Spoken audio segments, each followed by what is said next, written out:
All right, welcome to another BS session with Mark, Jerry, and Charles. And Jerry is not here tonight. He's getting shit-faced in South Carolina. So have fun, Jerry. Thanks for ditching us. We weren't here last week because I had back surgery last Monday, but we're back. And I don't care if I'm going to say this. I heard you missed us. We're back. So Charles, man, this was your baby. And what are we doing tonight? Part 2 of the Unplugged battle series. Bryan Adams, Eric Clapton. Yeah, when we get into it, I'll talk about these albums because I'll get into it later. But then we got our guest, man. We got who do we got, man? Usually I go to Jerry on that. We got Andy Rodriguez, Blackspinner Circle podcast. Hey, everybody. Al Horta. Yeah. Be podcast. Thank you. Yeah, he just did an episode last night about Willie Nelson right behind him with Edwin Conestracci and Kate Dore. Yeah. I need to get her on this show, man. Now that she's graduated, I still need to get her to give me those disco records so I can destroy them. You still haven't done that in like 6 months. Oh, I haven't forgot about that. I still want a bunch of disco records to smash. Mark wants to smash, especially some ABBA and some Bee Gees and some Donna Summer. Mark will be happy doing that. But yeah, we're doing the Unplugged battle tonight, and then we have our BS, man. We have some BS tonight. But before we get into BS, let's get into who passed. We got Andy Rourke, bassist for the Smiths, died at age 59. Described as supremely gifted by bandmate Johnny Marr, had suffered long illness with pancreatic cancer. And then we had Tina Turner, passed yesterday at 83. So I'll start with you, Charles. Well, most important to me is the jersey I'm wearing right now. The greatest player to ever put on a Cleveland Browns. I forgot about him. Sorry, buddy. Brown. Perhaps the greatest running back to ever play the game. It's probably between him and Barry Sanders. So may he rest in peace. Yeah, not Emmitt Smith. Andy Rourke. I'm a bit of a Smiths fan. So that wasn't cool. But they haven't been together in so long. But I mean, I know Rourke has done a little work with Marr and things like that. But I wasn't even aware he was sick. I know he had cancer, from what I understand. So it's, of course, sad. And Tina Turner, I mean, I was not the most mega fan, but I liked a little bit of her work. And I mean, she's a legend. And but 83, again, long, full life. I know she was living a pretty good life there in Switzerland. What can you say, man? I mean, of course that's sad, and she had my condolences go out to all of her fans and family and friends that she has left. And well, we've said before, everybody we like is not getting any younger, as we're not. So, condolences to all that have passed. Andy. Jim Brown, one of the greatest running backs of all time, and even after he played, he was one of the greatest people out there. He did a lot for humanity and a lot for the human race, and he was very vocal in what he believed in. Jim Brown, and also he was a pretty good actor in that and those 70s those are good. Blaxploitation. Is that how you say it? Yeah. Blaxploitation, yeah. Blaxploitation movies. He knew who he was, so he did a little jab at it himself. But man, that guy could run. That dude played the game. He played it right. So may God bless Jim Brown. And Andy York. I'm not the biggest Smiths fan. I've heard some songs, and they're okay. But Tina Turner passed away, and I'm right there with Charles. She had some hit songs that I enjoyed, but 83, and she lived a great life, and so God bless all three of those people that gave themselves to entertain us. Al. Yeah, Jim Brown. I agree with Chuck T, greatest running back of all time. Great activist. And like Andy said, he did a lot of the blaxploitation films, which are great. I love those 70s songs, man. Those are some of them are pretty cool, man. Pretty funny, actually. Um, but rest in peace. How old was he? He was in his 80s? No. He was Yeah. 80s No, he was something. yeah. Or Yeah. older. Yeah. Yeah. So he for a football player, I mean, that's pretty long. You know what I mean? So especially, the time that he came up with the hits that he probably took and stuff. So Andy Rourke. I didn't get into the Smiths until much later. I had a friend of mine who was into them in high school. He tried to get me into them, and at that time I didn't get them. I was full on Mr. Heavy Metal, fucking whatever. But I did like alternative too, in when I was in high school. But for some reason, Morrissey didn't connect with me back then. But after I got out, I gave them a second chance, and there was a lot of really, really. I love Johnny Marr. I like his style, man. He Oh, fuck really yeah. fills spaces, and that rhythm section of Andy and who was the drummer again? I Chuck, do you forgot, man. remember? Mike Joyce is that his name? Mike Joyce, yeah. Yeah. Yeah, Mike There you Joyce. Great rhythm section, underrated rhythm section actually. Yeah, Andy Rourke was you listen to his bass lines, he's actually a pretty damn great bass player, man. You know, because Johnny Marr had that kind of minimalist kind of style of playing, the bass kind of almost took on like kind of some lead here and there, and Tina Turner, I mean, she's an icon, man. It's not like I don't really have like any much of her albums or anything, but I did like some songs she did, and she had a tough life kind of coming up with them when she was with Ike, and getting abused and stuff, but she broke out of that and became her own star, and she sang on the Zappa album, which Yes, it is. I got a lot of Overnight respect. Sensation. Yeah, so I got a lot of respect for her on that. So rest in peace to all of them, But she's lived to be in her 80s, so I mean she had been sick, I think, for a while now. I think I heard. Yeah. That That that documentary on HBO was telling us she was sick, and she was pretty out there talking about her life, so it's pretty cool. I love rock documentaries. I don't care if I don't like the artist. I'll watch rap documentaries. I'll watch anything because it's interesting to me. Yeah, man. Yeah. But I'm the same way when it comes to rock documentaries. But if I know a little bit of the person, I will sit there and watch it. I'm like Jim Brown, man. What an icon. I'm not a Cleveland Browns fan, but I'm a football fan. And that dude personified football. And if the NFL doesn't put his number on every fucking NFL's team this year, that is fucked up. A patch. I'm just saying. And I also want to say about Jim Brown. He was an activist. He was a bigger activist than LeBron James. LeBron James gets a lot of shit for just speaking his mind. That pisses me off. He's a good guy, man. And people just they put Jordan over. Yeah, Jordan's probably the GOAT, but you don't see fucking LeBron out there cheating on his wife or messing with his kid's life. He takes care of his kids. He takes care of his wife. Been with the same woman for years, man. He's a good guy. Really good guy. That's a normal person. I mean, it's nothing special but I'm just saying, he spoke his mind. He's right. LeBron was right with what he said, and I agree with him. I don't think he should get as much shit. And then I get to Tina Turner. Like you three there, I'm not a big fan of Tina Turner. I actually, when I heard Proud Mary, I go, what the hell did they do to this song? I was like, I'm the same way. What the fuck is this? A fucking revival?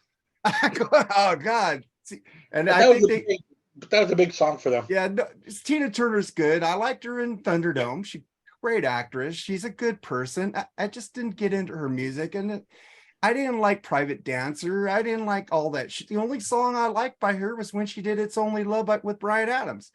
I wish she would have did more of that stuff because she had a great rock voice if she would have done that shit. It's pretty cool. And Andy Rourke, I was a huge Smiths fan since I was like 13.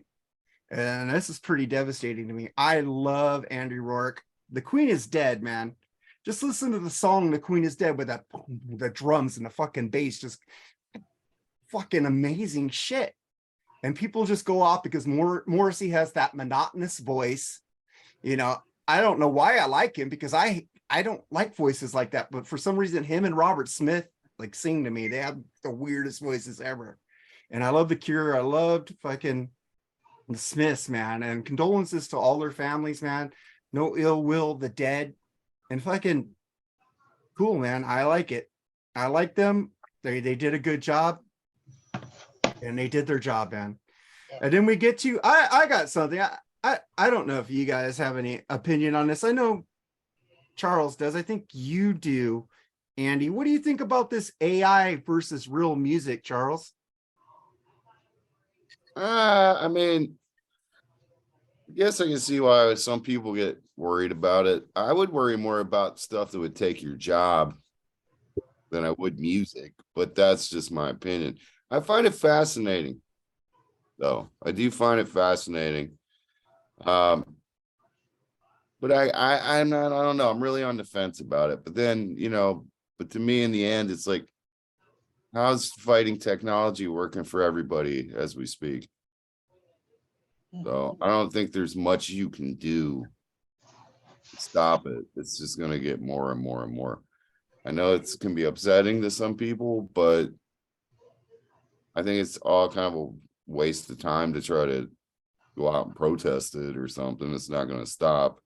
And I'd be more worried about other areas of your life if it was me. Yeah, Terminator 2, man. But what do you think about it, Andy? Well, I'm not going to waste too much time on my personal strength to fight it, but I don't like it. I just won't participate in it. I just won't listen to it. I think you should just, especially if they're doing this for singers that have died or passed away, let them rest. You want to hear their music, buy their old stuff. I hated it when they brought out Elvis during the American Idol thing that he did with Celine Dion, or they did, or whatever it was. And then the same You thing watch when that? they brought out, huh? You watch American Idol? I used to a long time ago. Oh, okay. Yeah, a long time ago, because I liked the 3 original judges. Oh, okay. And then they did it with Tupac, and it was horrible. And then they do it with Dio? Because I just They did a hologram, not AI. They did a hologram. That was actually his voice from old live recordings. So that's another thing. People are all pissed off about holograms, but they're not. They're like, oh, AI is okay. I don't understand it. But. Yeah, that too. Holograms. It's just terrible. And I'm not going to waste too much time on it. I'm not going to waste my energy on it. If people want to enjoy it, but I won't be the one in line for it. What do you think about it, Al? Well, you can't really turn back technology now. The Pandora's box has been opened. You can either embrace it or just, I don't know, kind of ignore it, I guess. I don't know if you can ignore it. You can't really ignore it, but for me, I like real people making real music, like Andy was saying. I mean, if an artist has passed, for me, leave them be, but that's just an older guy talking who's seen a lot of these artists that have passed. I mean, there's a younger generation come up now it's different times now. So they might want to see, fucking Led Zeppelin or something like that, and I mean, AI is just moving advanced very rapidly. So mark my words, bro. I did like a Facebook rant the other day or something about technology advancing fast. I mean, dude, technology is going to destroy the human race, man. Eventually, it's going to take over. Man. It really is, dude. It's going to come to a point where it's not going to need humans anymore, and we're going to be extinct. But that's not going to be in our lifetime, our kids' lifetime. But you never know. It's advancing so fast. You don't know how quick it might come. But technology will destroy this world, man. But that's just, as far as AI music, I mean, I just like real bands. I like real music. I like real artists. So I'm not into it. So yeah. I don't want to hear Jim Morrison sing a Celine Dion song. It's like, no, they're doing that shit, right? They're making Jim Morrison sing songs he probably would have never sang. He has no choice. It's like, that's what irritates me about that. At least like have Jim Morrison sing stuff that he liked back in the day. Like Or just throw one of these on if you want to hear Jim. yeah, Morrison. I want to hear Jim Morrison. I want to hear that, man. It's like, it's just, I don't know. I look at fucking Terminator 2 and I think a Skynet is coming. It's going to be self-aware. Well, where nuclear bombs are going to drop. I don't think that's going to happen, but there will be a lot of jobs taken away by AI. They said like 30 million within the next 10 years, maybe, because the AI will take a lot of jobs away. You ever see the movie AI? Did you ever see the movie AI? Yeah, I own it somewhere in here. Yeah. Yeah. I think that's, dude, it's pretty spot on, bro. Yeah. In my opinion, man, I think like it's gonna come a time where there's gonna be no humans left after. It's gonna be all machinery and whatever, and humans gonna be extinct. This is just like the dinosaurs and all that shit, So that's like we're talking a long time from now, but again, the technology's moving so fast now. Who knows how quick it might come, So yeah, man, it's like we'll be plugged into the Matrix, man. Or that movie Wall-E, where their technology took over so much that they're all fat and stupid. But then Wall-E was cool, man. And then I get to let's see, I'm gonna skip that one. It says Bobby Blotzer said of the likelihood of Rat's classic lineup doing any shows in the real future. Bobby said, I want a reunion. We want a reunion. Warren, I understand, wants to take a meeting. That's all I could say about it. If it happens, it happens. If not, I don't need a job. I'm fine. I like to rock some more. What do you think about that, Charles? It'd be pretty cool if they did. You always need rib joint bands. Rib joint. I think they wouldn't play rib joints. They were playing clubs with just Steven and those two other guys, They would be a little bit bigger than that. I'm just playing. Yeah. They'd be bigger than LA Guns. They'd be an opening act for Motley Crue. They want that. They wanted to go on the stadium tour. I know. That's why he took back the shit talking. Yeah, because Steven called Bobby and said, stop. We want that fucking payday. He talked all that shit on Motley Crue, and then a week later, oh, I didn't really mean it. Because he still wants that slot. Because he said he got a call from Steven. Yeah. He threw Steven under the bus then. Idiot. That's a really good group, obviously, so that'd be cool. Yeah. What do you think about it, Andy? I'm a Rat fan, but if they want to get back together, and I know that they have a lot of fans, they've got a big fan base, and good for them. And will I go see them? Yeah, probably. Why not? I went to go see Stephen Pearcy a couple of years ago. He put on a fantastic show in a small club, and it was so much fun. And it'd be nice to see him with the other guys.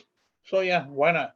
Yeah, and plus he got his knees replaced so he can move again on stage. So that's pretty cool. Al, what do you think about that? I welcome it, dude. If they can get it together, and because I've only seen Stephen Pearcy solo once, and then I saw Rat with Stephen and Juan. That version, just those two were the original. But I never got to see Warren DeMartini, and I really want to. Yeah, his stage move. But I really want to see Warren DeMartini because he's one of my favorite guitarists from that era. I mean, one of the best. So. And Carlos Cavazo coming back would be cool too. That Infestation was a great album, I thought. So yeah, I'd welcome that, man, wholeheartedly. I'd love to see that again. Infestation was amazing. I'd love to see Warren DeMartini, man. I think he's an awesome player, dude. And he needs to. I think he doesn't need the money, but it'd be kind of cool just for him to. I think his wife is a Hershey queen or something like that. Oh, yeah? Hershey chocolate, she's a chocolate queen. So he's got that chocolate money coming in. But I'm like he's the heir to the Hershey fortune, yeah. Oh. Well, that's what I heard. I heard that on some other podcast, but I don't know. Sometimes they lie. But then we get to, the Rat thing, man. I would love to see. I've never seen Steven live. I've never seen Rat live. I love Rat. I fucking took Rat's Round and Round single to church and played that in Sunday school. And everybody's like, what are you playing, Mark? No, the new Rat, it fucking rules. Even wore my U2 Joshua Tree shirt to Sundays to church. I didn't give a shit, dude. I wore anything I wanted. My grandpa was such a fucking cool pastor, man. He let me do what I want and didn't like judge me. Fucking amazing guy. I miss him. But yeah, I want to see Rat. As far as them playing ribs joint, say, hey, I like ribs, dude.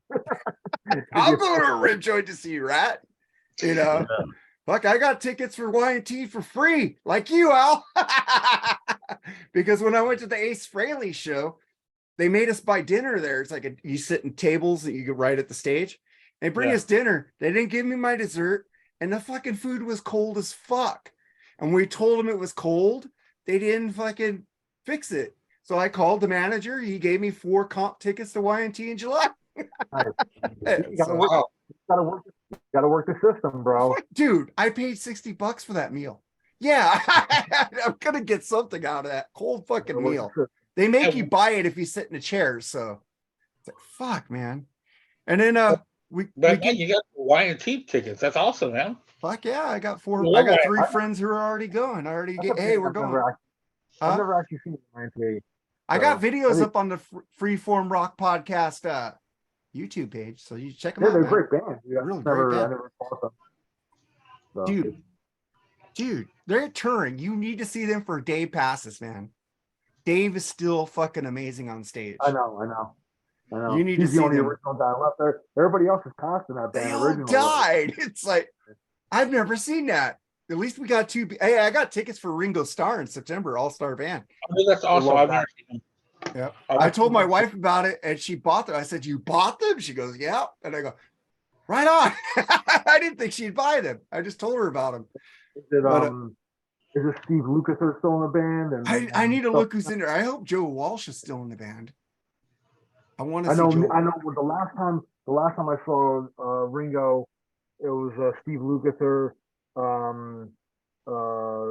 Greg Raleigh, Colin Hay from Colin Hay. He's still in there. Yeah. And the guy from 10cc. Oh, was Godley and Cream, one of those guys. I don't remember the name. I don't remember the guy. I hate the that first guy. time I saw him, it was Billy Squire. Fuck, you saw Billy Squire? Yeah, Billy Squire, Edgar Winter, and Edgar Winter, and of course the drummer is Greg Bissonette. He's been with them forever.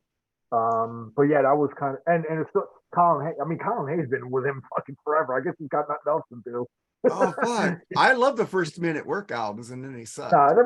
It's cool, but I mean, I'm just saying, like the both times I saw him, Colin Hay was a part of it. So, but he always gets great people in his band. So I mean, you'll enjoy it.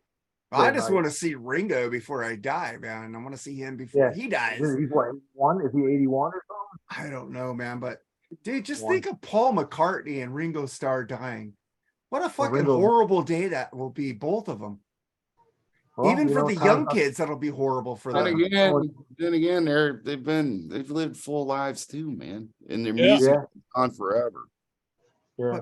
But when Paul dies, it's like I can't even think about that. Still, inevitable. Music lives on forever and ever and ever. It does, but Paul's gone. He doesn't have to be worried about being forgotten, that's for sure.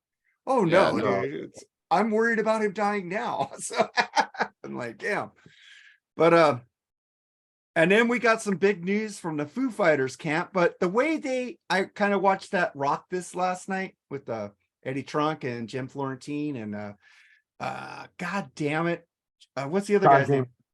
Don Jamerson, the guy I got a picture with. Dude, I met him. Sorry, Don, I love you, man. He actually writes me back on Facebook. Pretty cool guy. I'm gonna see if he'll get on Freeform one day. That'd be awesome. But dude, Foo Fighters announced John Freeze is their new Josh Freeze is their new touring drummer. Touring. They didn't say member. They said he's just their drummer for the concerts. Well, he's a guy, Charles. God bless Charles Wilford. That's pretty cool. He's played on so many things that people probably don't even know of. Chinese Democracy? Was one. Man, it's so many. I don't have it all written down, but I mean, he's playing on a lot of things that people have no idea that he even played on. Probably one of the best session drummers in the game. So cool for him. I mean, I'm not a massive Foo Fighters fan, but hey, man, good for him. Got a gig. It's like, Yeah. well, I was watching that show, This Rocks by Eddie Trunk, and the week before they were talking about who they're going to get to replace. We'll find out on Sunday when they do that tour. And the other two were talking about, oh, it's going to be Taylor Hawkins' son. It's going to, like I was thinking. And then Eddie Trunk goes, well, my source is saying it's going to be Josh Freese. He already knew. It's like, my sources say it's going to be Josh Freese. He said, in the industry is telling me it's going to be Josh or that other dude. Taylor Hawkins' son wasn't even mentioned. So, but what do you think about? What do you think about that, Andy? I think it was the perfect fit. You know, they didn't go out and get like right now he's a session drummer. Let's see if he goes, a touring drummer. Let's see he joins the band and plays on their next album. But they went out and got a reputable drummer, a drummer that everybody knows, a drummer that is well respected in the circle that they're around. But they didn't get a well-known famous guy. Do you know what I mean? Yeah. They got a serviceable guy that is well respected, and good for them for going out and picking a drummer like that with that kind of name. It was a good job. Yeah. Did you see them how they introduced him? How like they brought out like Tommy Lee and said, "Oh, hi guys," and they brought out I forgot the other guy's drummer. "Oh, hi guys, I'm just here to say hi." And then Josh Freese is sitting behind the kid. Are we gonna play a fucking song or not? Like they were like fucking with people before Josh Freese got behind the kit and said, "Are we gonna play a fucking song or not?" I think Chad Smith was one of them, right? Yeah, Chad Smith was one of them. Yeah, him and Tommy Lee. That was hilarious. But what do you think about that, Al? Again, I just pulled up his Wikipedia, man, and he's played with a lot of people, man. Like Charles said, I'm looking at you. And I knew that already. But some of the names I'm just gonna name off: Dweezil Zappa. He's played with Suicidal Tendencies. Devo. Fucking Danny Elfman. Yes, my favorite. Who else? GNR, obviously. Chris Cornell, A Perfect Circle.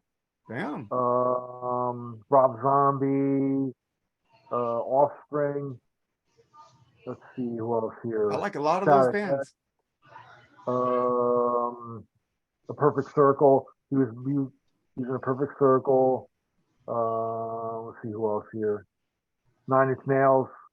Nice. Weezer. Wow, he played on the Weezer album. Slash. I mean, a lot of Sting. Yeah, a lot of people, man. Bruce Springsteen. But the list is long, man. But I think that's a good choice. That Foo Fighters got. I mean, obviously he's just going to be a hired gun right now because that's just Dave's going to play on the album. Yeah, he played on the new one that's coming out in June. But knowing Dave, he probably wants to have this big tour with him, have him gel with the band, and then he'll probably make him a full member by the end of the tour into the next album thing. I mean, he'll probably make him a full member. I was betting on, for myself, I was betting on Stephen Perkins from Jane's Addiction. Oh, yeah, he's a great drummer. A good fit with them, but Josh Freese is he's not no slouch, so he's a great drummer, so they did a good choice. Like Andy said, man, they went with a well-respected kind of session guy, giving him a good gig, I mean, Foo Fighters is one of the biggest bands in the world, dude. Josh must be freaking out right now. He got a good gig, man. Got a good gig, so yeah, props to him, man. Good luck. And Josh Freese must be a good guy to be working with so many different people and to be in demand from so many different bands. His reputation follows him. Yeah, man. And one final BS. Disney closed their Star Wars themed hotel in Orlando. What do you think about that, Charles? It's silly. I don't know who would spend money staying there anyway. Well, I heard it had no windows and it looked like you were in the dark all the time, and it cost $5,000 for 2 nights.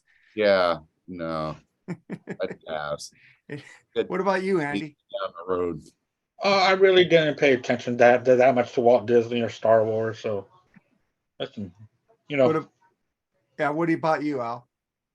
Well, what was it? So They closed their Star Wars themed hotel that cost $5,000 for 2 nights. Well, that's probably why I closed. Charging that much, who the fuck can afford that, man? You know, even Star Wars nuts, bro. I mean, come on. And then when people got into the hotel, they complained that it was too dark and dreary because there was no windows. They were like they were in a starship. It was too immersive. They made it way too immersive. That's all I really got on that, bro. All right, man. So let's get to the show, man. We got 2 combatants in one corner. We got Bryan Adams in one corner. We got fucking Eric Clapton in the one corner. A battle of MTV Unplugged albums. Let's start with track 1. I don't know if I'm saying this right. Sing versus Summer 69, Charles. Well, first of all, I do have to say, it seems like everybody's like, Bryan Adams had it unplugged. Let's remember that as we go further into this. I don't know if it's Sign or Signy or whatever the hell it is. It's Summer 69. Well, this Signy Smegma song or whatever, it's a nifty little instrumental, but I gotta go with Bryan Adams here on this one. That's a well-played little thing by Clapton, but I really do like the arrangement of the Adams song on this version, and I've always liked this song anyway. So I mean, it takes me back in the day, man, riding a bike in the summer, things like that. I was a little kid when it was out, so and it was very well sung too on this version, I think. So I got to go with Bryan Adams on track 1, and he's up 1-0 to me at this point. What about you, Andy? Oh, I love Summer 69. That's one of my favorite songs. Not just by him, but it's just a great song. And the Eric Clapton Unplugged song, it's a nice little ditty. It's a nice little intro, nice little instrumental. But I'm going to go with Summer 69 by Bryan Adams. All right, Al. Same here, Summer 69. Damn. The Sign song, the Clapton, again, it's a nice way to open up the album, like kind of sets it up. But Summer 69, man, he just starts off right with fucking one of his biggest hits. Go big or go home, man. You know what I mean? So Summer 69, bro. Bryan Adams all the way on that one. Yeah, you know what's sad? I think this came out with his 18 Till I Die album when he did this Unplugged. Like Charles is saying, I didn't know fucking Bryan Adams had an Unplugged. I knew about Clapton. I remember seeing it live on MTV, actually. I remember when it was new, brand new. I saw it, I remember. Because I asked Charles, I go, he's got an Unplugged album. He goes, yeah. And I go, what? It's kind of been forgotten, but yeah. I'm a huge 18 Till I Die fan album, but fuck, I didn't know he unplugged, man. Of course, I'll go with Summer 69. If you guys know my history of Clapton, okay, that's 4-zip, man. That's a clean sweep for that, but we'll find out as we're going on. We get to track 2, Before You Accuse Me versus Back to You, Charles. Well, we got a home run for Clapton here. What he does best, man, blues, and he does his own version here of the Bo Diddley song. Adam's song is just that adult contemporary thing to my ears that he morphed into in later years, and just doesn't stand a chance to me at Clapton throwing down on the blues. So I got it at a tie as of this track, 1-1. Andy. Back to You is just a paint by numbers, lyrics, boring. Before You Accuse Me, Clapton made it his own on there. Even though we all know where it came from, but man, he sings it great. The band was wonderful. Before You Accuse Me, easy. Take a look at yourself. It's just so good. So good. Eric Clapton. Al. Yeah, I'm going with Before You Accuse Me as well. I remember when Clapton came out with this album, I dug his take on this song. You know, I like when he goes like pure blues. You know what I mean? Uh, even though my favorite Clapton is when he was in Cream, and Mine too. you know, and Delaney and Bonnie, and you Blind Faith, things like that. I like some of his solo stuff, but he kind of tended to get a little boring for me. But Before You Accuse Me is a great one, though. I like that one, man. So I'm going with Before You Accuse Me, Clapton. All right. I'm not a huge Clapton fan. I'm a bigger Bryan Adams fan than Clapton, but I got to go with Clapton on this one. I don't really care for that Bryan Adams song. So I'm like, no. So let's a clean sweep. But clean sweep for Bryan and then a clean sweep for Eric. Now we get to number 3. This might get interesting on this song. I don't know. But Charles, Hey Hey versus Cuts Like a Knife. Man, this is a tough one here. Is Cuts Like a Knife is one of the better Adams songs, I think. And it's a good rendition. It works well in this format, but against Clapton doing Big Bill Brunsey. Oh man, I know Adams can't get with this. Clapton takes another one again here. So well played. The Adams song was good though. I'm not gonna say it wasn't, but I got Clapton up 2-1 right now. Andy. Yeah, I'm going to go with Bryan Adams on this one. I love this song. I've always liked "Cuts Like a Knife." That's such, I believe I was like between 9 and 12, and listening to the radio, and Bryan Adams at that time was really delivering some really good pop rock, man. He really was. So I'm going to go with Bryan Adams on that one. Al. Yeah, like Charles said, this is a tough one for me too. But I'm gonna lean to the Bryan Adams side on this one. Cuts Like a Knife. But the Hey Hey, man, he Clapton's a great one, dude. So but I'm going Cuts Like a Knife. Yeah, and I'm a bigger Bryan Adams fan, and this song Cuts Like a Knife has way too many memories for me to not pick it. So I picked it because I stole from Sears this cassette. Sears back in the day. My mom said, "Oh, I'm gonna go to the car." I go, "Okay, Bob." And the cassette section, the music section was by the door. So all I did was put that with the big old fucking, the white thingy in my pants. Walked out, said, "Mom, I'll meet you at the car." Came out with Cuts Like a Knife tape. The song rules. So that one's 3-1. And then we get to track 4, Tears in Heaven versus I'm Ready, Charles. Oh, there's something about Tears in Heaven that just never has done it for me. I know the sentiment of the song, and my heart will always go out to Clapton about losing his child, or anyone that lost a child. But the song has always been a bore to me, and this I'm Ready is pretty good to my ears. I hadn't heard this one before. I do feel though I had a little bit too much Peruvian flute in it though. Are we calling for the giant groundhogs to come attack, or what's going on? Why were these fans obsessed with Peruvian flutes? I don't understand that. But I did like the Adams song overall, Peruvian flutes and all. So I got them tied at this point on my list, 2-2. Andy.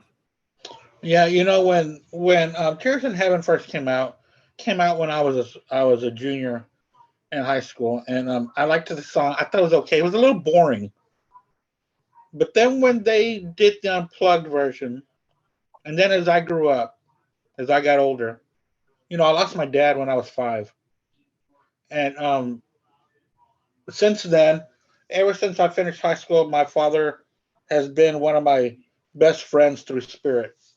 So this song has always been special since then. So Tears in Heaven, easily. Al. I love I'm Ready, man. I love the Cuts Like a Knife album. It's probably my favorite Bryan Adams album. But there's something about Tears in Heaven. I mean, for those who don't have children, probably don't understand. But if you have a kid or whatever, I can kind of feel the sentiment of him, writing a song like this. And I don't know, I feel like he seems even more heartfelt on this Unplugged album. So Better on Unplugged. I got to give it to that, man. Tears in Heaven. So I can't even imagine like the loss, he felt, and his kid fell out of a window, man. On top of that, that's just tragic, man. So That's sad. I'm going with that one. Although I'm Ready is a great song too. I love, like I said, I love the Cut Like a Knife album. Great album. And I had to steal it. So good. And then we Did it have that Peruvian flute on it? I think so, yeah. I didn't even notice that. Like, you hate flutes so much that you pick them out. I don't. I'm gonna go with fucking I'm Ready. Tears in Heaven. I know the sentiment, like you guys all said. I felt bad for Eric Clapton, but it's just too boring. I just can't get into it. So I'm going for I'm Ready with Bryan Adams. So that's 2-2 on that song. This is pretty damn close. A lot of wait, Chuck T's favorite band isn't Jethro Tull?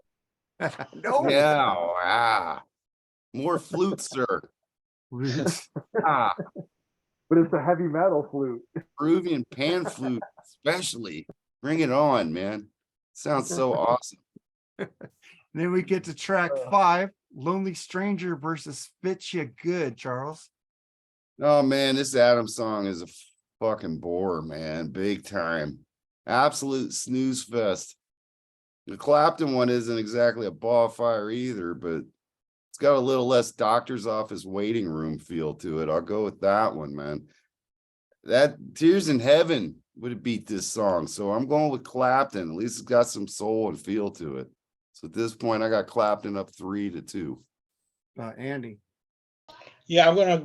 This one was easy for me. Lonely Stranger. I love that song. I think it's beautiful. I love the words to it. This is the part of the album that Clapton really hits his stride for me. This is puts a string of songs together here for me. So I'm going with Lonely Stranger. Al. I'm gonna go with Lonely Stranger as well. Like Andy said, man, yeah, you could tell he's like warmed up, he's starting to hit, after Tears in Heaven, like he's like really ready to go on his album. So yeah, I'm gonna give it to that. Although the Bryan Adams song Fits You Good, yeah, it came out, when did it come out? On 81 on the album before Cuts Like a Knife. Yeah. I don't know, I never really got that album until later after his big popularity or whatever, but yeah, it's why he didn't really hit it big yet at that point. I don't think he was ready yet. So his songwriting wasn't there yet. His songwriting came to life with when he wrote for Kiss. That was like 80, right? That was 82. 82, yeah. War Machine. And, War Machine rules. It is, man. So Fuck, he's the one that something saved nice Kiss. about Kiss. What the fuck? Bryan Adams saved Gene did Kiss. the bulk of the writing, all right? Gene did the bulk. Yeah. It was mainly Gene, which put a comma instead of a period. Just remember that. So I'm going with Clapton on this one. All right. Well, I'm gonna go with Adams just because they're not both songs I don't really care for, but I like Adams' vocals better. So I'll go with Adams. So that's 3-1 on that one for Clapton. And then we get to the next track. Nobody Knows When You're Down and Out versus When You Love Somebody, Charles. Man, more Peruvian flute band music, dude. Another snooze fest. I always lost Bryan Adams. He lost me, I think, with this. I think this was a newer song. And he got that square money and just did that ballad shit over and over again. Clapton doing the 1920s ragtime song, man, takes this one easy for me. Have you heard 18 Till I Die? That's not the one, though, right? Or was it? We, okay. We haven't even got there yet. Can we do my that bad. next track, please? Oh, and no, I mean, like easily, this one by like a large Grand Canyon sized golf. Clapton for the win. One of the better songs in a record for me. Clapton 4-2. Andy. Nobody Knows You When You're Down and Out, man. Fucking great song. And he sings it with so much, when he redoes these blues songs, he does it with charm and very careful, and also pretty much rock and rolling. So yeah, that was easy for me. Nobody knows you when you're down and out. How? Same here, man. Nobody knows you when you're down and out. Going with that one, man. I didn't care for the Bryan song on that Unplugged. So this one definitely, man. Yeah, Eric's getting down, bro. He's getting down on this one.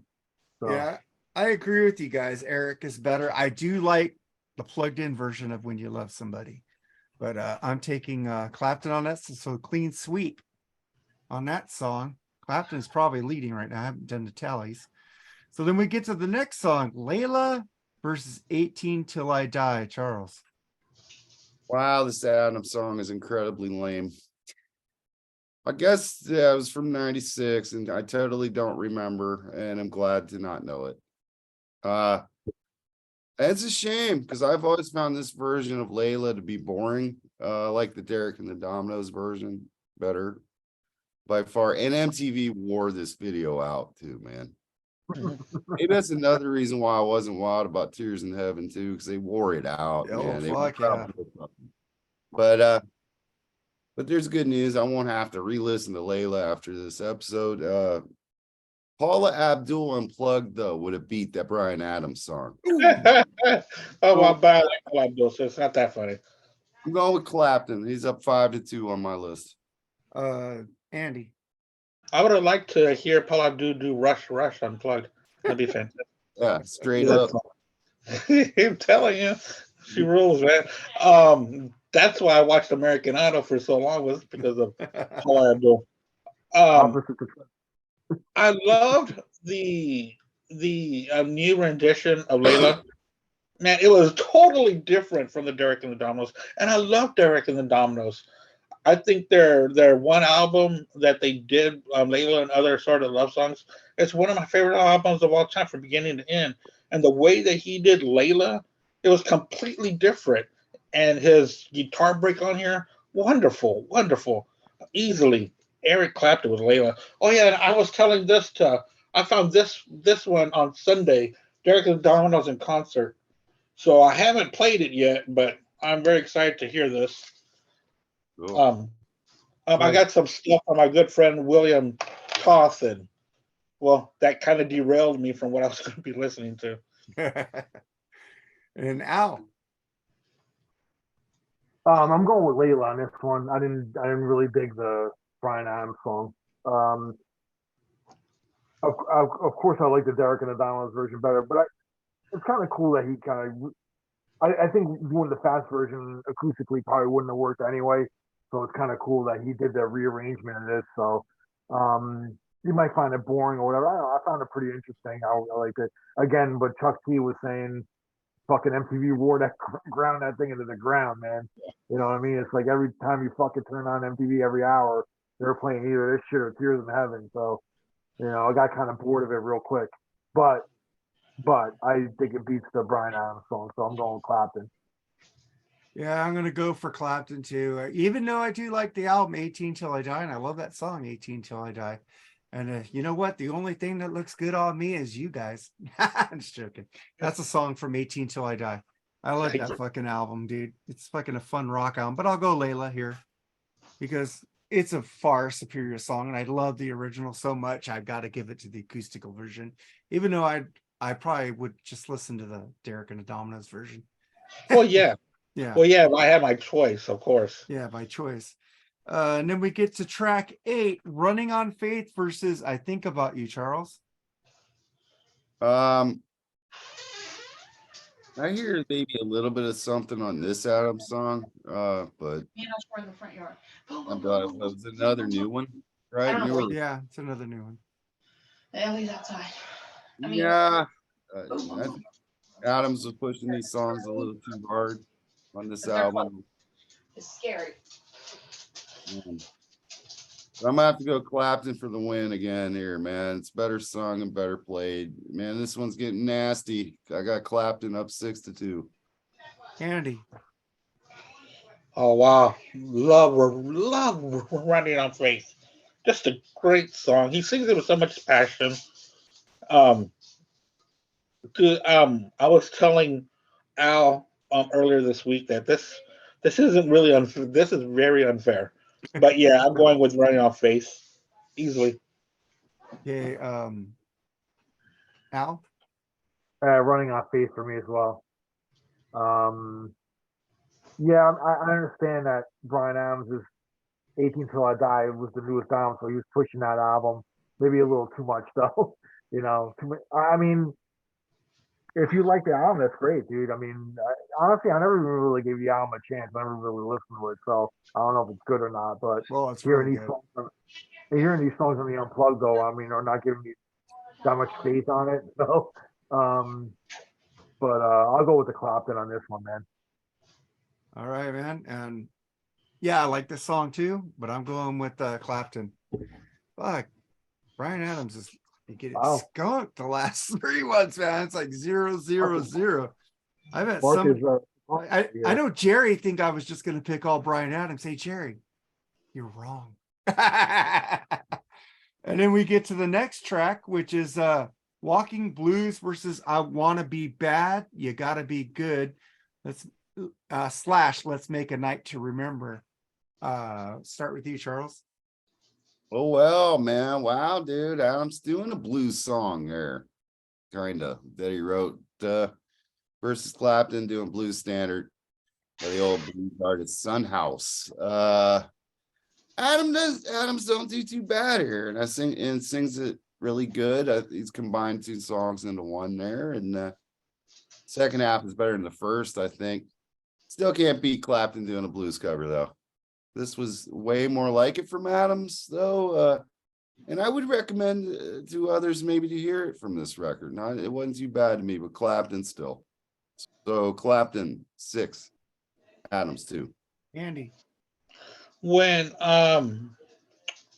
when I heard Walking Blues, it's weird because the whole ambiance of that show um, goes to a whole new level with this song. Everything gets quieter. I mean, he really plays the guitar very bluesy. I think this one's got a slide on it too, right? He's playing slide on here as well. So, Walking Blues by Clapton. Al. I got to go with the Sun House song here as well. It's like that Clapton does. So, Chuck T, man, he was right about that Bryan Adams song though. It's pretty good.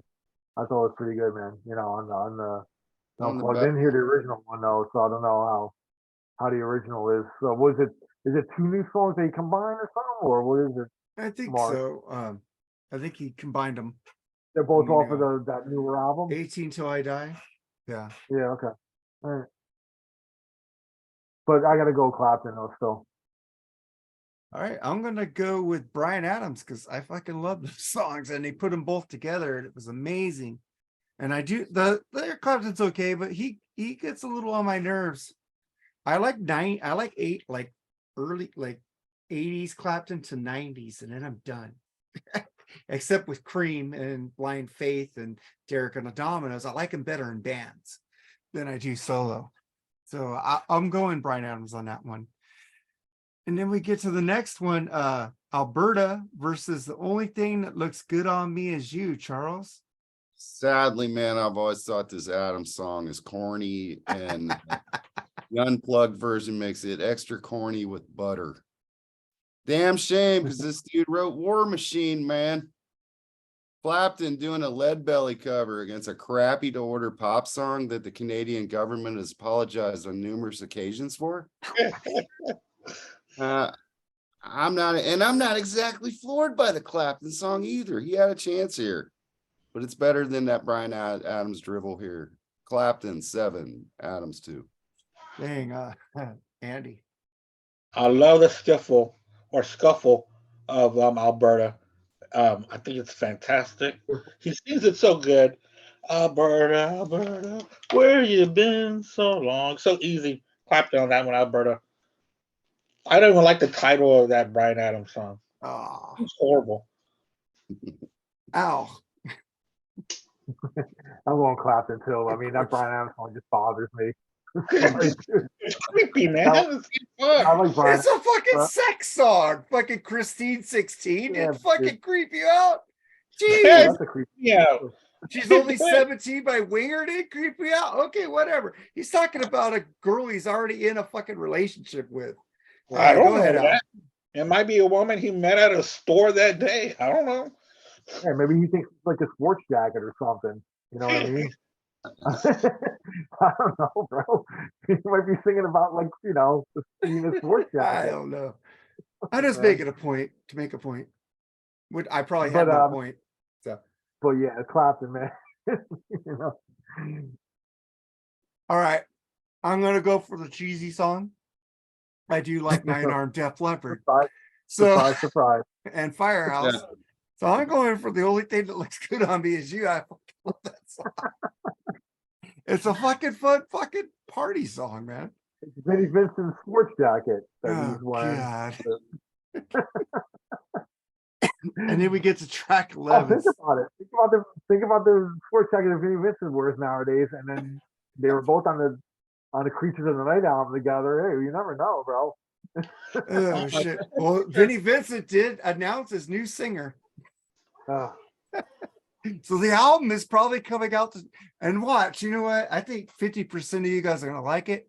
50% of you guys aren't gonna like it. Well, that picture that I saw of him the other day on Facebook, he looked like Janet Wood from Three's Company.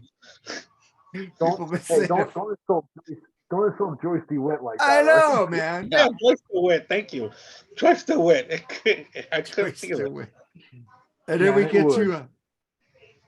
to San Francisco Bay Blues versus Little Dove, Charles. And another boring and predictable song from Bryan Adams. Sounds like something that had been hacked onto whatever romantic comedy soundtrack that would take it back then. I think there's a reason no one heard about this Unplugged, man. Songs like this. Of course, Clapton wins again, and it isn't exactly the greatest thing again here either, but another cover, man. But, and, you know, that's one thing about the Clapton Unplugged is a ton of covers. So that might be a turn off, but it has kazoo on this track. Give me the kazoo any day of the week over a Peruvian flute. I mean, who doesn't dig the kazoo in a song, man? Clapton up 8-2. This is a massacre. Andy. The kazoo is fantastic. I love it, but I also love the song. It's a great song. It's got a very good fast groove to it. I love it. San Francisco Bay Blues. I love the song. It's just, you know, all these older blues songs. He just brings them back to life on this set, and he does a very good job of it. So yeah, you know, the problem with the Bryan Adams one was that he was, you know, doing the 18 Till I Die. He could have picked a lot of older songs that would have fit this better. So the song selection that he did was not a very good song selection because he was trying to sell his new album, and rightfully so. There's nothing wrong with that. But in this setting, it just didn't work for me. But yeah, he could have put Run to You or Somebody in here. It's like, what the hell? So much. A lot of other songs he could have. I agree with you. It's bad. I like the 18 Till I Die, but come on, a lot of those songs from Reckless or Cuts Like a Knife or even Into the Fire. That song Into the Fire is fucking amazing. He could have done. But yeah, I'm gonna Al, go ahead. Your turn. Yeah, Clapton for the win on this one. Like Andy said, he was just trying to push too much of the new album. And he does so many. I mean, he has a great catalog of songs, dude. And when you're doing an Unplugged, do your fucking, not saying don't do deep cuts or whatever, and don't promote an album that you're doing, but I mean, he's already doing like almost the whole fucking album and shit. You know, it's like, you know, you gotta shake it up a bit there, you know. So you gotta keep, you know, you got a lot of hits, man. You know what I mean? There's so many songs you could choose from. So I'm going Clapton. So yeah, it's like all these Unplugged artists did their hits. They didn't like promote their new albums. So I don't know what Bryan Adams is thinking. This could have been a lot closer because this album is fucking getting skunked right now. Because that Bryan Adams greatest hits that came out around this time, I think it was called "So Good So Far." So Man, yeah, it was great. it was. Yeah, and it came out about the same time, and he could have pulled out some tracks from there. Why didn't he do "Please Forgive Me" off of there? Damn. Oh, dude, I love that song. That fucking song rules. So good. Did a ballad instead of Little Dub. "Please Forgive Me," I think would have been giving Please San Forgive Francisco Me is a Bay really good song. Blues a fucking run for it. But then we get to I picked Clapton on this one too. That Little Dove shit sucked. Bryan Adams, like we're just talking about. So Charles, we got Malted Milk versus Heaven. Well, we finally get a good Adams song. And it was before he started writing songs that were as shallow as a kiddie pool. Versus Clapton covering Robert Johnson. I dig the Clapton cover. It's something he can do in his sleep, but I'm finally going to give one to Bryan Adams. I think it's a song finally, and it's an original and a damn good one, man. It took him long enough on this record. And it's a pretty good version of one of Adams' best songs before he cashed in and became a Muzak artist. Clapton 8, Adams 3. Well, you know, Chicago's a Muzak artist too. Andy, what's your take on this? Just almost every word for word by Mr. Charles over there. Finally, we get to hear a good Bryan Adams song. But one thing I don't agree with was that this arrangement fell flat for me. Could have been a little bit better. It could have been performed better because I was waiting to hear Heaven. I was waiting for it and I was disappointed. But against Malted Milk, I still took Heaven because Heaven's a great song. But I was kind of disappointed in this performance. It felt a little flat for me, but I'm still going to give it to Heaven because it's a great jam. It's a great song. Al. Surprisingly, even though I love Heaven, I'm going with Clapton doing the Robert Johnson song. I'm a big Robert Johnson fan, so Robert Johnson doesn't have a big output of stuff, but the stuff he put out is legendary. He is actually, if you're gonna put guitarists on if you're gonna have a Mount Rushmore guitarist, I think he belongs on there because he influenced so many people, man. You know, all the blues guys, a lot of the rock, you know, Zeppelin, and you know, things that took the blues and electrified it. And, I mean, Robert Johnson's like right there. He's like the king of that, you know, that whole blues, real blues movement from the South, man. So I'm going with Clapton doing Robert Johnson. So, and I love Heaven by Bryan Adams, but I'll take the Reckless version instead. So yeah. That's my pick. I'll take Heaven. So that's 3-1. I don't care for the Eric Clapton song. I love the song Heaven. I love ballads, man. I play ballads. I don't play too many ballads on thatmetalstation.com, but sometimes I'll throw in one there. But it's a great fucking song. I don't really care for Malted Milk. So I'm going Bryan Adams there. So that's 3-1 on that one. And then we get to the last track because we cut out the Eric Clapton. We don't even need it as a tiebreaker right now. So Old Love versus Always Right There, Charles. Yeah, man, come on, Clapton owns this. Bryan Adams just can't hang with one of the all-time greats, man. This was a total beatdown. Maybe the Grammy people did get this one right this year, that year with the album of the year on the Clapton Unplugged. One of the better played Unplugged performances versus some real lame music. Mercifully over. Clapton 9, Adams 3 on my final tally. Okay, Andy. This is my favorite song on the album by Eric Clapton. Old Love is fantastic. One of the best acoustic solos, period, in my opinion. I love it. And then he hands it off to Chuck Leavell. Chuck Leavell has been playing keyboards ever with the Allman Brothers since the mid '70s. Chuck Leavell is fantastic, and he shows off on this track. Eric is just so awesome on this whole I mean, I've already said this before. This is one of my favorite unplugs. Period. I used to have it on VHS, but I still have it on the cassette and on CD. I don't even know what that song about Bryan Adams was because I didn't even hear it. There was no need. That's how much I love that song, Old Love. So Clapton on that one. Al.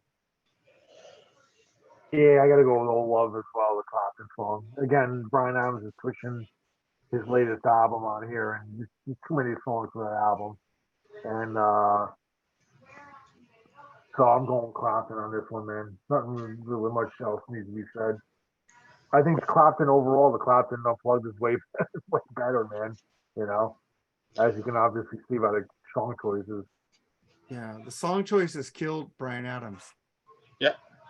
The song choices totally killed him because I'm not a huge Oh, Eric Clapton fan. I'm a bigger Bryan Adams fan, but this is like I like these songs, but come on, put up Somebody, put up Run to You, put up like other I'm Ready. You know, you did I'm Ready, but like there's other songs he could have done. He could have even did fucking songs from Waking Up the Neighbors because 18 Until I Die was after that. Yep. He didn't put He did, any of Waking Up the Neighbors on his album. Yeah, well, I'm looking at the DVD track listing of it, and he did do Can't Stop This Thing We Started on there. Yeah, but not on the album. Yeah, it's not on the album, but it's on the DVD track listing because it has 16 songs on the DVD as opposed to, was it 13 songs? Yeah. On the I'll give album? him an extra. I'll give him an extra track because he'll still lose because he didn't do everything I do. I'll do it for you. I know he didn't do like his great. I didn't want song. that. I'm glad he didn't. I hate it. Terrible. Still a Yeah, great but- song. No, I it's saw not. him on that. I saw him on that tour, the Waking Up the Neighbors tour. Yeah. When that song was huge, I saw him at Massacre Garden, and you know who opened up for him was a band called The Storm, which was ex-members of Greg Journey. Raleigh, right? Yeah, and Steve Smith, I think, right? Was Yeah, the there drummer, was. It was like everybody for even. I think Ross was on there too, right? It was just a singer. I think so. Ross It was Valley Journey as with well, another yeah. singer. Yeah. Yeah, exactly. Yeah, but I saw him on that tour and was at the Massacre Garden. I actually have tickets to see him again with Joan Jett here at the Garden. This coming in the next couple of weeks. So Yeah, they're coming here too. yeah, I haven't seen Bryan Adams since that '91 tour or whatever, you know. So it'll be cool to see him. I hope he doesn't do this set list though. I seen him on the Into the Fire tour, which is really cool at the Forum. So that album was like, I think that and Reckless are right there with me. Into the Fire. The previous two, there's no way Bryan Adams would beat Nirvana or Alice in Chains. So we got to remember this was this competition, and sometimes somebody's got to get their ass beat. Yeah, it was my count is 36-15. Eric Clapton. Clapton just like crop dusted this album. Yeah, I've seen Clapton a couple of times at concert. I saw one of the Cream reunion shows at Massacre. Yeah, I saw one of those. I saw him and Steve Winwood, which was one of the best shows I ever saw. But him and Steve Winwood. I love me some Steve Winwood. When they both came out and played it, I gotta tell you, man, Steve Winwood's no fucking joke, dude, on guitar. Oh, fucking Traffic, fucking his solo shit. Fucking amazing artist. Spencer Davis Group. My face stuff, which was amazing, dude. Like when they were together, to me, I thought Clapton stepped up his game, you know. And then I've seen Clapton solo a couple of times as well. Great. I saw Clapton last time I saw Clapton was like I had third row tickets, and he was right there, dude. You know, and fucking he's a master, bro. You can't deny. Even if you think like some of the solo stuff is boring, yeah, it could be, you know. But watching him play though, he's just it's just a natural extension of him, man. Oh, dude, I got nothing respect for him, but he was kind of folkish in the 70s. Even Eddie Van Halen didn't like his solo stuff. He was more of a Cream fan. Yeah, me too. Cream. Any of his but solo. Clapton was his god. Clapton was his god, though. Yeah. You know. Yeah. Did you guys watch that too? The episode of that new Van Halen documentary? No, but I want to, man. I watched the first 2 episodes. It's pretty damn good. I gotta watch it, dude. There's a lot of hate on the Clash in that video. But the thing is that I've seen Eric Clapton at least 3 times. But the first time I saw him was at a Crossroads festival, and I That want to must be mention cool. this because when I was walking in, they start off with the national anthem played on guitars by Neil Schon and Brian May, which was freaking Wow. badass. And then also Clapton was on stage almost all day. I got to see him play with Santana, with BB King, with Jimmy Vaughn, with Buddy Guy, with Jeff Beck, with ZZ Yeah. Top, and then he did his own set. And I also saw Joe Walsh that day Ooh, as well, I hope he's and playing with Ringo. James Taylor. So it was great to see all those guys one day, and it was $50 a ticket, Damn. and to see all those dudes, and we took my wife and I. In fact, that was one of our first trips because we went up to Dallas to go see them at the Cotton Bowl. Is where it was, and it was a special day to see all those guys. It's cool, Nice. real cool. Yeah, I missed the Monster Rock tour with Sammy and Metallica. I was kind of devastated about that one. And Dokken. And the Scorpions. Scorpions rule, dude. Yeah, and in fact, my uncle went to that because I was still a kid, and he brought me. I've got it right here from that show. So funny you mentioned it because I still have like the jacket pin. It was you see where it's got the Van Halen thing Yeah. on top? That was the logo. Yeah. Yeah, Yeah. yeah. So I still have this from when he gave it to me. I keep it right up I there. still have a T-shirt from that show. So Yeah. He brought me a T-shirt for it, but I outgrew it big time. Should Like always big buy a time. kid a triple X so they could grow into that's it. when Yeah. that's when you Dude, I had so many t-shirts. I don't even know what happened to them, dude. Joshua Tree, Poison. My mom turned pink on accident. Kind of serves it right? She accidentally put bleach in it and turned pink. I go, I ain't wearing that. That's gay. So back in the 80s when we used to say that word, but I told her that I ain't wearing that. Throw that shit away. And she ruined my Dokken back for the attack shirt too. The same load. Oh, I lost 2 shirts that day. I don't know what happened. I had a great David Lee Roth skyscraper one where he has boxing and it said every lady's dream, and on the back it said every man's nightmare. Every boyfriend's nightmare. The cool shirt, dude. that's But man, rough. that was our episode. Eric Clapton, fucking almost a clean sweep, man. He had like 2-1 on this. And so we need to remember this Eric Clapton because this was episode 2 of this. If Bryan Adams had done Winners some, are if Bryan so Adams had far. done, if Alan Clapton. Nirvana and If Bri- Clapton move on. No, Bryan Allison. Adams- oh, okay. I'm sorry. Yeah. Alice in Chains and Clapton. Right. Okay. We're not going to do them next, though, right? No. Wait a while. No, what I'm saying is if Bryan Adams had done this unplugged after the Reckless album came out, he might have stood a chance. I know. You know, Yeah, but I would have. Well, Waking Up the Neighbors, he didn't put one song on this fucking album, dude. A lot of great songs on Waking Up the Neighbors, man. And for him to do, I Need Somebody on the DVD, but not on here is very weird. Why he wouldn't do it on Did the CD? MTV have control of the track listing, or was he part Pretty of sure. it? Pretty sure. I have Sure no they idea. did. Yeah, because he's probably promoting his new album. I want to play 18 Joe. That I don't know how that album did. I just liked it. I caught it like what 10 years, Come on, it came out in 96. 6 years after it came out. I didn't listen to it back then. Middle of the alternative The Kiss one, they didn't. revolution, dude. Huh? The Kiss video had Got to Choose, and it wasn't on the original TV release or the CD. So it happened. That's probably what happened with the Adams. That song was probably cut from the TV. Usually the CD would match what was actually on the episode. I noticed. So Kiss had a whole set with country cut under. You gotta understand, man. A lot of heavy editing goes into those when they televise those unplugs. Because like sometimes then they'll do a fucking song 2-3 times, you know, and take the best take.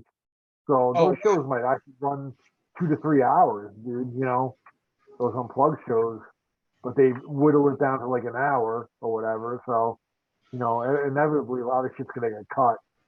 But if you notice, whenever there's a official DVD release of it, there's always the bonus tracks or extra songs you didn't see on the televised version. You know what I mean? So MTV should start doing remasters of those, man, like and stuff like that. Because also, Charles, if you are interested on the Apple, they've got the extended version of the Eric Clapton Unplugged. It's like 5 more tracks. Oh wow. Yeah. I used to have a couple VHS tapes with all like I used to tape like every Unplugged, and I used to tape like every VH1 Behind the Music and fucking all that. Those are great, dude. And so they're just I need to digitize them. They're on VHS somewhere, so it'd be cool to digitize. Well, Charles disappeared. Yeah, he did. Hold on, man. Keep talking, guys. I'm gonna find him. Of course. So you see, like everybody else, I didn't even know that Bryan Adams had one until maybe a few years ago. When I found out was when we were doing all those Unplugged, the best Unplugs. I was like, wow, Bryan Adams had one. I remember when we did our top 10, guys. Yeah. Oh yeah. Did y'all have Bryan Adams on y'all's list? I know I didn't. What? Who, me? Yeah. I didn't have Bryan Adams at all on that. I don't think anybody should put this album in their top 10. It's good. The songs that are good, but it's funny when you research. Like I remember when we were doing that top 10 Unplugged, and I was researching. I was like, damn, I forgot like that you had an Unplugged. I forgot, like so many different ones. But when Unplugged was first new, they used to put like 2 or 3 artists like in an episode. Damn Yankees, Tesla. Yeah, exactly. So they only got maybe 10, 15 minutes of like airtime, and I think the show maybe might have been a half-hour format when it first began. Then as it started taking off, like it was to me, I still maintain that Stevie Ray Vaughan one's fucking one of the best, and I wish they would like release. Because I know he didn't just do fucking 2 or 3 songs. He had to do like a whole. Right. Yeah. You know what I mean? So because it was a split one with him and Joe Satriani. So dude, I mean, they gotta go in the vault and get that whole Unplugged of Stevie Ray Vaughan and release that, because that's a fucking amazing performance he did on there. He just fucking destroyed on the guitar, dude. Just like he always did. Stevie Ray Vaughan was, to me, he was one of the best artists of the '80s. Yeah. Hey, that Tesla Unplugged, what came out first? That Unplugged or that 5-man acoustic? I think it was Bon Jovi, because Bon Jovi came out first. Yeah. Oh, the 5-man acoustic album came out before the Tesla. Oh, okay. Unplugged. I think. Yeah. I might be wrong. No, I think it's the 5-man acoustic jam came out first. Yeah. Because that's I what remember the whole MTV Unplugged thing. Yeah, like Mark said, I think it was when John and Richie played on the MTV Video Music Awards Unplugged. Yeah. That was so popular that I think they fucking started doing it like after that. Yeah, right I thought Tesla was the first episode, like real episode we're on there, but Charles schooled me. He was right. So Richie and John, that was arguing over Tesla. Yeah, but that wasn't a performance. That wasn't an Unplugged performance, though, per se. That was them playing on the MTV Video Music Awards. Yeah, but it was Tesla on the first episode, weren't they? No, but I'm just saying though, the John and Richie thing was not an MTV Unplugged. Oh, but they gave them the idea for it. Yeah, it gave them an idea. It kind of kickstarted the whole thing on that. So.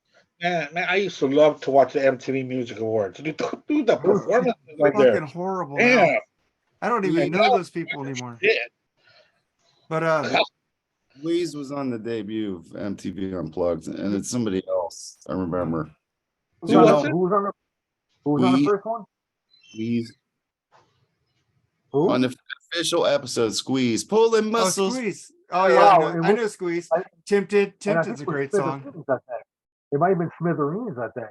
Maybe. I know Squeeze was on, and it was a couple bands. Squeeze and I love cool. the Smithereens too. Probably a good one. Yeah.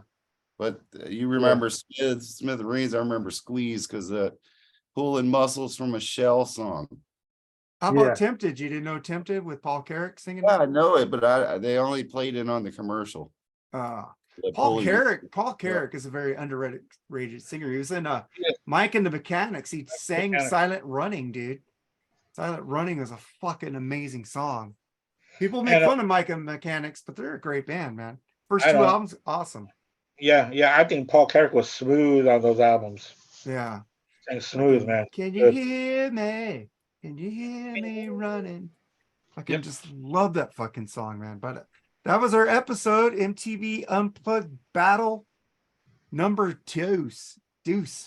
And Bryan Adams dropped a deuce on this one, and Eric Clapton killed him. So Charles, closing thoughts? Like, share, subscribe. I'm assuming Jerry's on next week. Yeah. What are we doing next week? We'll figure it out. Figure it Stay out. tuned at home. Yeah. I want to thank Al and Andy for being on again. Always a great Thanks pleasure. for having me, man. I love it. I'm always a pleasure to be on. Thank you guys for always inviting me, man, for these things. No Appreciate problem. it. I just Andy, want to say, go ahead. pimp yourself.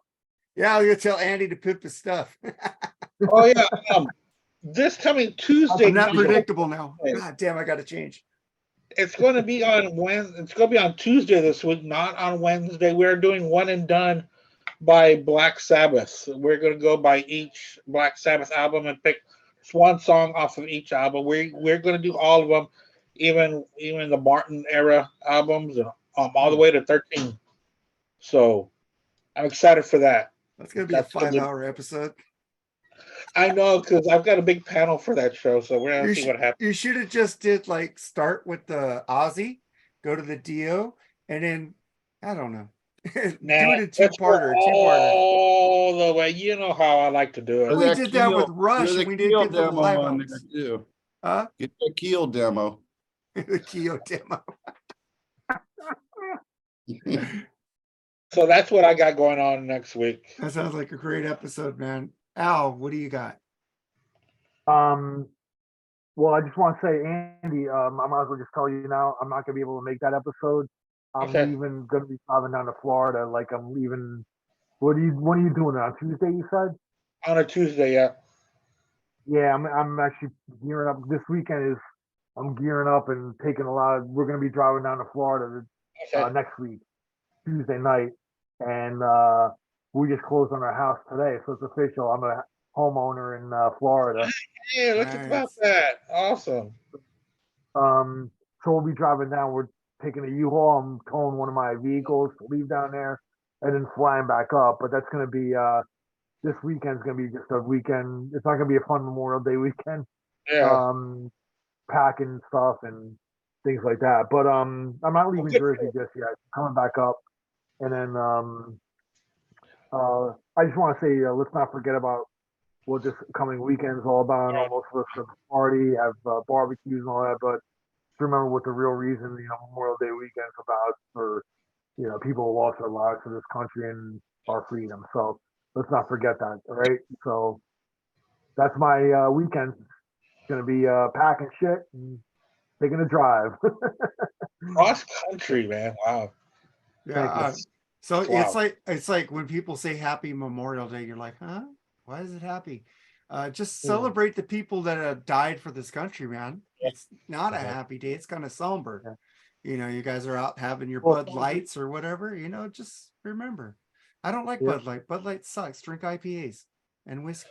IPAs are the way to go. But it's IPAs gonna be rule. free this weekend. What? Bud Light free. Oh yeah, Bud Light's free. I put that up. Three's better than paying. Just take it. Just take it. Yeah. I don't care, man. Well, like when I turned 21, everybody drank Bud Light around me. I was like, ugh, this is how beer tastes. This is horrible. Dude, Budweiser is even worse. But I got wiser. Oh, It's hard to Budweiser know. sucks. Well, actually, I got wiser. Oh yeah, Yeah. I get it. I have Bud, to move around. why the frogs? Bud, why? Sir. All right. Yeah, Well, we're hey, old. Thank you guys. I appreciate you guys. So, and, Hey, man, have a safe trip. Yeah, have a safe trip, and thank you guys for watching. Make sure and hit that thumbs up. make sure and check out the Freeform Rock podcast. This week we have Quiet Riot Mental Health with Joseph Staub coming on with us this week. So right now it's Overkill Fill the Fire. So if you haven't downloaded that episode yet, check that out with the great Metal Mike Tyler. So check it out, man. We got lots of good shit coming up in the pipeline. Probably more albums you know than you don't know anymore. All right, man. Let's take it easy. Later, guys. Thank you, Charles. Thank Yeah, you. Let's get the fuck out of here. Later, guys. Bye, everyone. Peace. Bye.